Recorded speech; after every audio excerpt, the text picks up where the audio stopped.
So it is Thursday, the 21st of January, and today we're looking at can I write a story? So we're putting together all of the planning we've done, all the skills we've looked at, and we put together just starting off our story based on min pins today. Firstly, we're just going to look at our spelling rule very quickly. So you remember we were looking at the spelling rule where you add ly, and there were some different rules associated with that. So have a look, see if you can spot where any mistakes have been made here and see if you can correct them. So all of these words have mistakes in them. Can you just stop the video here and see if you take a couple of minutes just to correct those?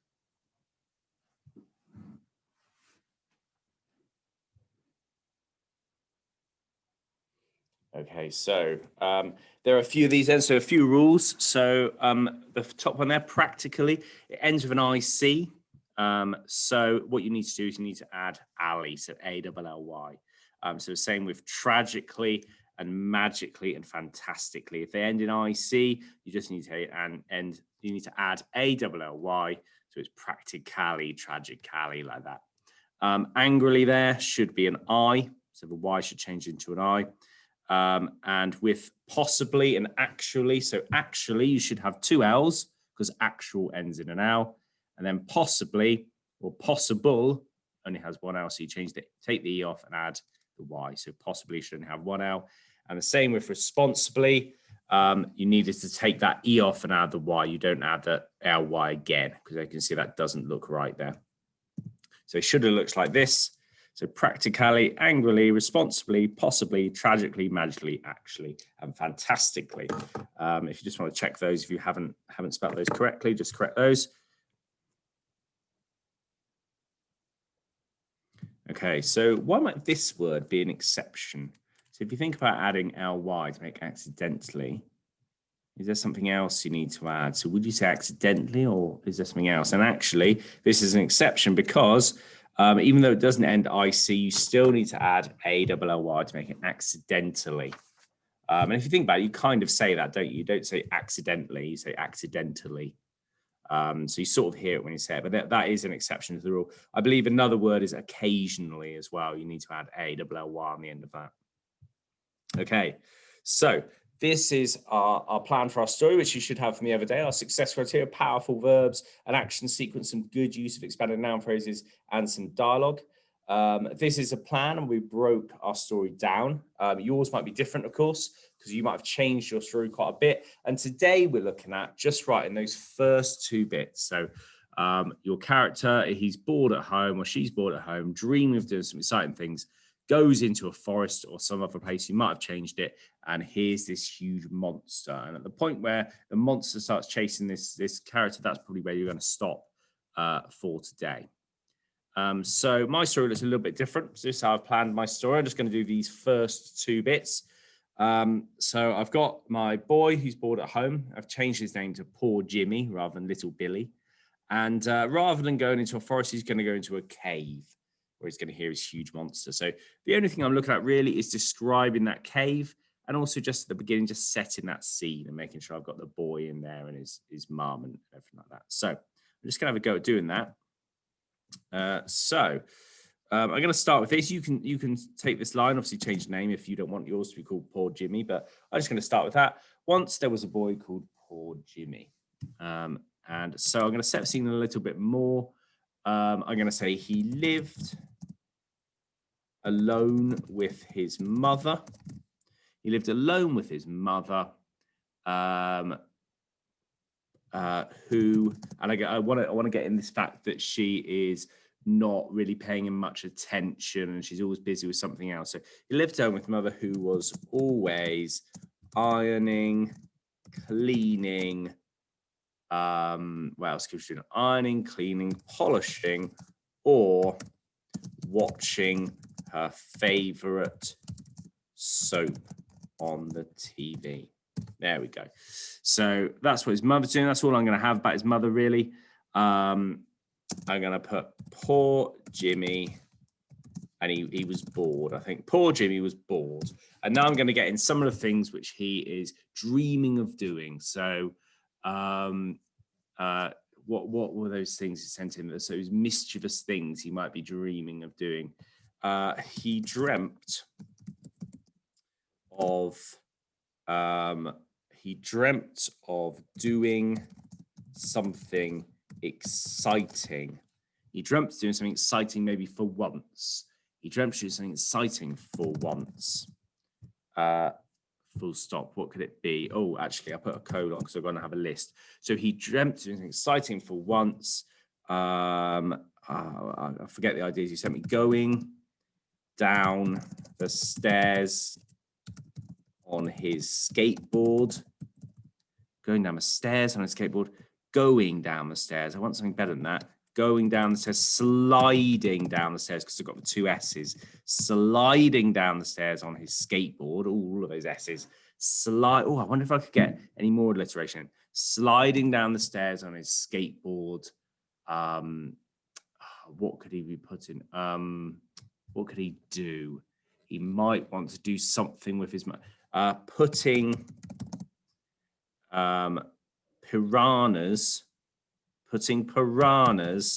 just because it's 2 P's, putting piranhas in the bath, or even, and I'll make this a final one, I'll introduce a cave now, or even leaving his house and exploring the cave of doom, exclamation mark. Once there was a boy called Poor Jimmy. He lived alone with his mother, who was always ironing, cleaning, polishing, or watching her favorite soap on the TV. Poor Jimmy was bored. He dreamt of doing something exciting for once, sliding down the stairs on his skateboard, putting piranhas in the bath, or even leaving his house and exploring the cave of doom. Okay, so now I want to move on. So it's going to be a new paragraph because I'm going to move on through time. I'm going to say on one particular day, on one particular day, poor Jimmy was so bored, so fed up, and so, again, it works as it comes as a 3. So you need 3 things ready. So bored, so fed up, and so tired of always being good, that he escaped from his house, that he left his house, that he's going out quietly, isn't he? That he quietly slipped through the back door. I'm going to put when his mother wasn't looking, because otherwise the reader will think, why isn't his mother coming to get him? On one particular day, Jimmy was so bored, so fed up, and so tired of always being good that he slipped quietly. He quietly slipped through the back door. He slipped quietly through the back door. I think it works better that way around. He slipped quietly through the back door when his mother wasn't looking and headed straight for the cave of doom. Another exclamation mark. Now, new paragraph. I'm going to describe the cave of doom now. So I'm going to say the cave was, and it's good to start with just a really simple sentence. I'll start a new paragraph because I'm in a new place. The cave was dark and cold. Perfect. The cave is dark and cold. It's always easy to start a sentence description with just a really simple line like that. The cave was dark and cold.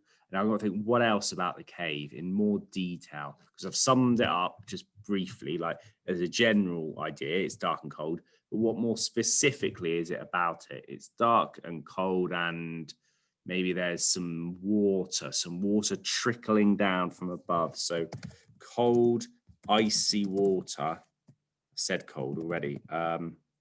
Cold, and I've said okay, cold. I can't say cold again. So maybe just icy. Icy water trickled down the rough walls. The rough walls. Is there any other word? Let's have a look. The lumpy walls, the irregular walls, the bumpy walls, the uneven. No, I think rough is best. Trickled down the rough walls, making muddy puddles on the ground.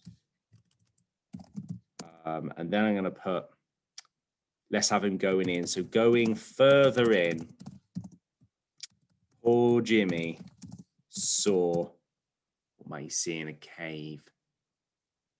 Poor Billy saw, how about some rats? Maybe some rats, or some saw what looked like